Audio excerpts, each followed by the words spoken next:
Olá, meu nome é Silvia da Rocha, sou psicóloga junguiana, arteterapeuta, consteladora familiar sistêmica e pesquisadora das tradições nativas espirituais do xamanismo, pesquisadora e vivenciadora deste caminho espiritual nativo. Eu vou comentar sobre o livro A Sabedoria dos Xamãs, do Dom José Ruiz, que são ensinamentos toltecas sobre o amor, a vida e a reconexão com a natureza. Dom José Ruiz é um xamã tolteca e contador de histórias, e ele é filho de Dom Miguel Ruiz, que também é um xamã tolteca, e ele ficou muito conhecido pela sua obra Os Quatro Compromissos, o pai desse autor. E nessa obra, nesse livro, ele traz alguns conceitos da filosofia tolteca e que podem ser utilizados pelo ser humano ocidental contemporâneo. O seu pai foi um grande divulgador dos ensinamentos toltecas. Ele trouxe à luz e a conhecimento de várias pessoas, né? Em vários países do mundo. Bom, para começar, Dom José Ruiz, ele fala sobre essa palavra xamãs.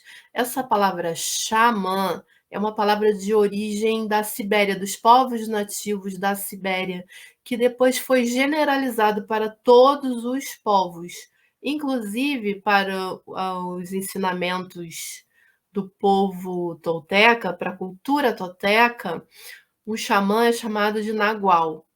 E nagual também é energia vital divina. Então, uma palavra que significa xamã e também energia vital, divina, energia espiritual. E o xamã seria aquele que possui o contato com essa energia divina. Todos nós temos esse nagual, mas o xamã, ele está desperto sobre essa energia e consegue usá-la, compreendê-la, e por isso ele consegue criar acontecimentos, criar a sua própria vida. O xamanismo tolteca fala que a maioria das pessoas estão dormindo, estão sonhando, um sonho pessoal. Esse sonho pessoal vem muito do que aprendemos, de como somos educados, crenças e padrões de pensamentos e comportamentos que são passados de geração em geração. Então ele fala que o despertar do xamã significa um processo de desaprendizagem. Precisamos desaprender o que temos aprendido culturalmente, socialmente, sobre quem nós somos. Então, várias falas, vários pensamentos são falas de quem nós somos. E ele até considera pensamentos negativos que colocam você para baixo como parasitas. Então, o processo de conscientização é um processo de entender que esses pensamentos não são seus, não são necessariamente seus, mas vozes que foram introjetadas por você. No xamanismo, cada um tem o seu processo, cada um faz a sua jornada, é uma jornada pessoal. Eu considero, inclusive, o trabalho, o processo de busca do xamanismo como um processo de individuação junguiano. Você vai fazer o seu caminho para se tornar quem você é, através de vários mergulhos no seu próprio inconsciente. Você vai começar a entender um pouco mais da sua alma, e não quem é você que precisou se adaptar ao mundo para poder viver, sobreviver, estar no mundo, né. Então, Os xamãs, eles podem ser considerados dentro dessas sociedades tribais, né, dos povos nativos, eles podem ser homens, mulheres, e eles combinam funções como a de filósofo, médico, psicólogo, amigo. O Dom José Ruiz, ele nos convida através de histórias e mitos que ele conta nesse livro para a sabedoria do despertar do xamã, para você encontrar a sua própria liberdade pessoal, para viver em paz e harmonia e poder servir aos outros e ao planeta. Ele diz que quando você encontra a sua própria liberdade, liberdade de pensamento, liberdade de ser, encontra essa energia divina dentro de você, você realmente começa a criar a sua maior obra de arte, que é a sua vida. Ele fala desses conceitos da filosofia tolteca através de várias histórias. Ele fala de conceitos como apego, consciência, domesticação, sonho pessoal, sonho do planeta, mitote, que seria essa confusão mental, um caos, onde parece que tem várias vozes, milhares de vozes falando na sua cabeça, de vários conceitos e ideias que foram compreendidas, introjetadas, mais do que compreendidas, introjetadas. E Nagual, que eu já expliquei esse conceito, sonho pessoal também já falei, parasita, aliado, fala dos animais aliados, da importância no xamanismo de encontrar o seu próprio animal de poder, animal aliado. É... Então, despertar do sonho é criar sua própria liberdade. E isso é ser xamã. Então, todos nós podemos ser xamã se pudermos olhar para esse processo de domesticação, de doutrinação que vivemos, que aprendemos, e pudermos olhar para a nossa alma e saber distinguir quem sou eu, como eu faço para criar a minha vida, o que eu estou criando. Então, histórias são guias para o despertar da consciência. Ele traz várias histórias muito boas, que ajudam, inclusive, para quem é psicólogo da área terapêutica, inclusive são parábolas terapêuticas para contar para os clientes, né? Histórias como a águia e a cobra, o homem do rio, o nascimento de Quetzalcóatl, a floresta, a iniciação da cascavel, a caverna do diabo fala de abraçar a sombra. Eu acho muito interessante a aproximação do xamanismo com o processo de individuação, né, dos arquétipos junguianos, divindade, discernimento, e ele fala da origem do Dia dos Mortos lá no México, a importância de celebrar o Dia dos Mortos. Então ele relata essa história de como começou a festejar, ao invés de chorar no Dia dos Mortos, fazer festa, alegria, cores, vida.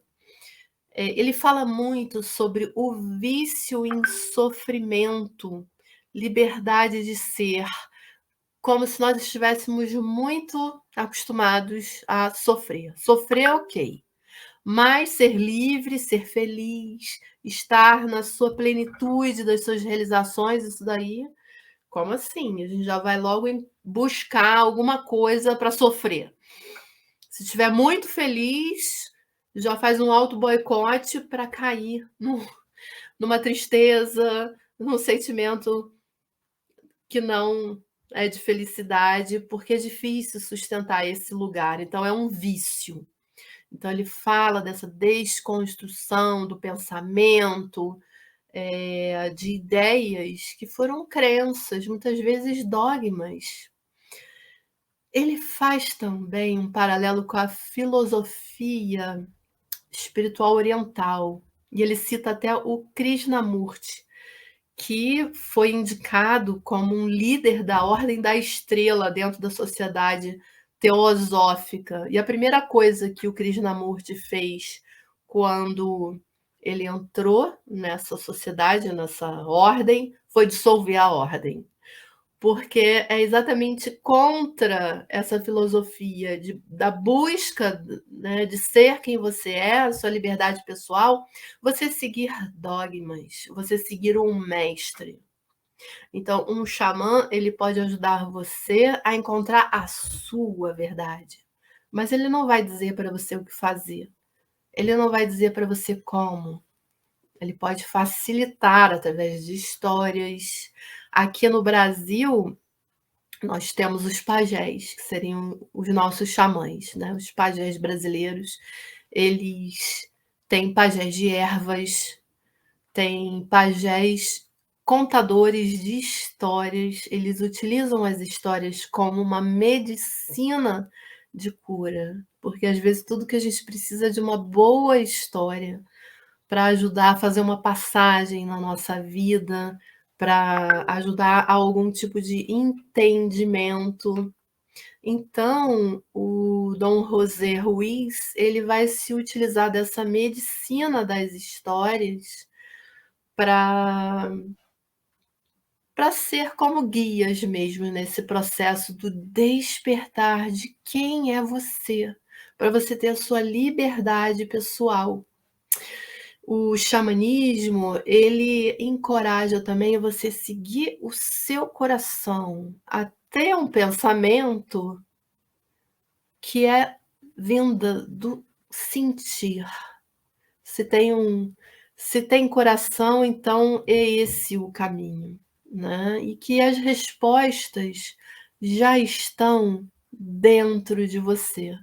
Você só precisa parar um pouco esses muitos pensamentos, esse mitote, que é esse caos de pensamentos, para que atrás deles você descubra a sua própria verdade. Dentro dos capítulos onde ele coloca as histórias, ele faz uma certa interpretação das histórias e também traz exercícios para que você entre em contato com aquele ensinamento, daquele conceito tolteca, daquela história. São exercícios e são meditações.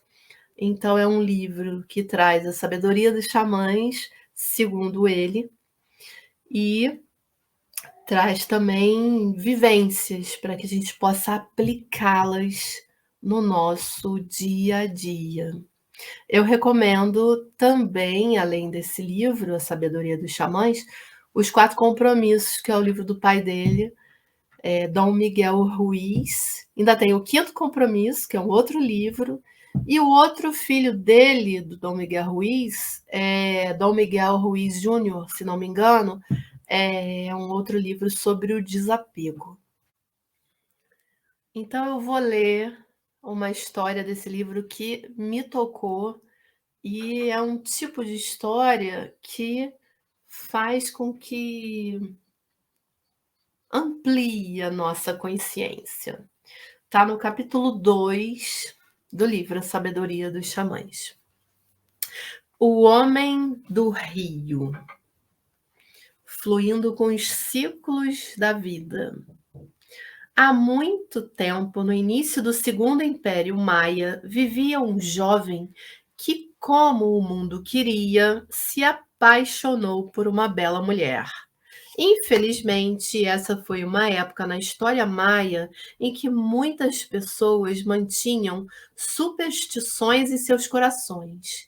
Eram fanáticas por suas ideias religiosas e, por isso, erroneamente, sentiam que era necessário sacrificar outros humanos para agradar os deuses. O jovem não se importava com nada daquela religião ou superstição, e por isso escolheu deixar os fanáticos religiosos em paz e passar todo o seu tempo livre com sua amada. O amor deles era um amor verdadeiro. Um dia ele voltou para casa e soube que sua amada fora escolhida para ser sacrificada aos deuses e que os sacerdotes tinham-na levado embora. O jovem foi correndo para o templo, onde aconteciam os sacrifícios, mas chegou tarde demais. Ele encontrou a sua amada deitada no altar, com o coração arrancado do peito. Abatido pela tristeza, ele caiu por terra e chorou. A raiva cresceu dentro dele. Ele estava chateado com o mundo, com raiva de Deus, com raiva de seus companheiros da aldeia. Ele viu que eles estavam perdidos em suas superstições e estavam se matando por causa de suas crenças fanáticas. Ele deixou a aldeia e foi viver sozinho na floresta. Como sua raiva e tristeza eram muito fortes, ele raramente comia ou dormia e lentamente começou a morrer. Finalmente, ele decidiu acabar com a sua vida. Foi até o rio e saltou. Nadou até o fundo na esperança de que o rio o afogasse. Enquanto afundava, ele teve uma visão de sua amada. Radiante com a visão dela, ele gritou: Minha amada, eu a encontrei. Sinto muito pelo que aqueles fanáticos fizeram com você e por eu não ter estado lá para protegê-la. Eu vou ficar aqui para sempre com você, nunca mais vou deixá-la. Então o espírito de sua amada lhe disse gentilmente: Você não pode ficar comigo, nem voltará a me ver se continuar nesse caminho. Você está cheio de ódio, mas eu estou cheia de amor. Para estar onde estou agora, você precisa parar de viver na dor do passado. Enquanto você guardar ressentimentos, estará perdendo o seu poder e não poderá estar aonde estou. Aqueles avisos de sua amada o assustaram. Ele despertou e percebeu que estava à beira do rio, com a respiração ofegante. Ele sentiu a verdade de suas palavras e percebeu que a alegria de viver, que alguma vez tinha sentido agora, tinha desaparecido. Tinha sido substituída por medo e ódio. Essa constatação foi o momento da sua transformação. E ele disse a si mesmo: A liberdade está dentro de mim. Ele olhou para a lua e soube que sua amada estava lá. Ela o observava e o guiava. Seu coração começou a se abrir novamente e ele a perdoar o fanatismo do seu povo. Ele olhou para a beleza do rio à sua frente e o viu como um símbolo de amor fluindo. Naquele momento, ele ficou conhecido como o homem do rio, o sábio da floresta. A história continua e tem uma outra parte, mas eu gostaria só de ter lido esse trecho mesmo para exemplificar o tipo de história que existe nesse conteúdo desse livro. E para quem quiser saber mais, tiver vontade de ter mais resenhas e mais conteúdo sobre xamanismo, psicoterapia junguiana, eu tô no Instagram e @silvia.rocha.psicóloga e quiser me conectar, eu tô lá. Ok? Então até a próxima. Um abraço.